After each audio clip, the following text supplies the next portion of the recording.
সালাম সালাম হাজার সালাম সকল শহীদ স্মরণে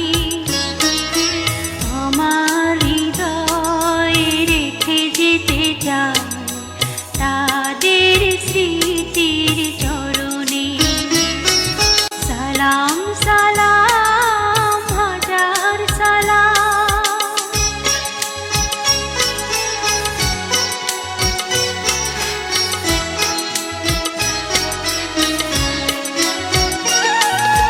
মায়ের ভাষায় কথা বলাতে স্বাধীনতায় পথ চলাতে হাসি মুখে যারা দিয়ে গেল প্রাণ সেই স্মৃতি নিয়ে গেয়ে যায় গান তাদের বিজয় মরণে।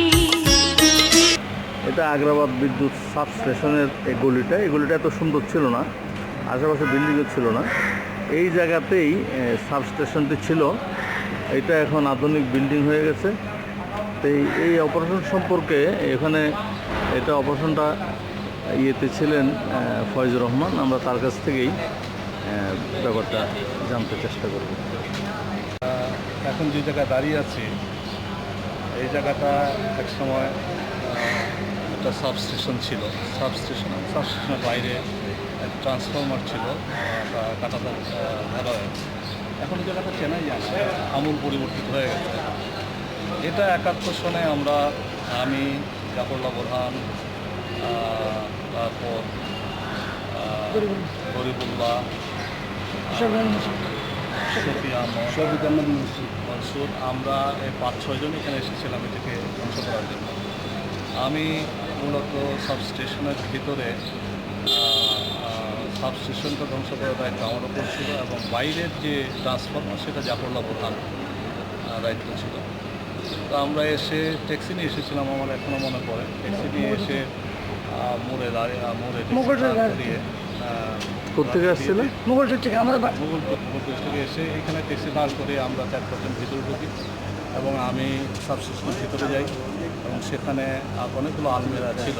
এগুলো বিদ্যুৎ সংক্রান্ত আলমিরা। তার উপর একটা পিএকে স্ল্যাব আমরা সেখানে স্থাপন করি। সম্ভবত 3-4 পাউন্ডের হবে।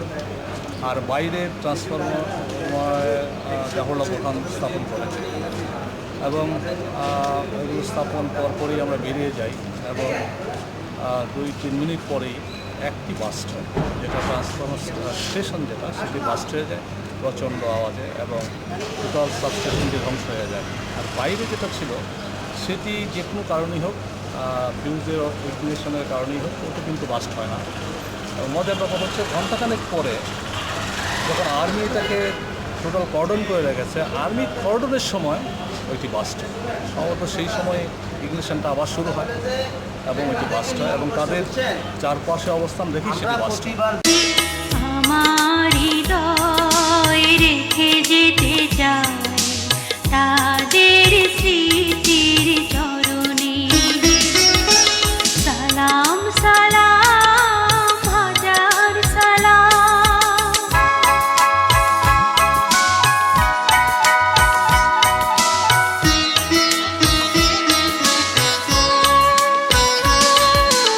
ভাইয়ের বুকের রক্তে আজিকে রক্ত মশাল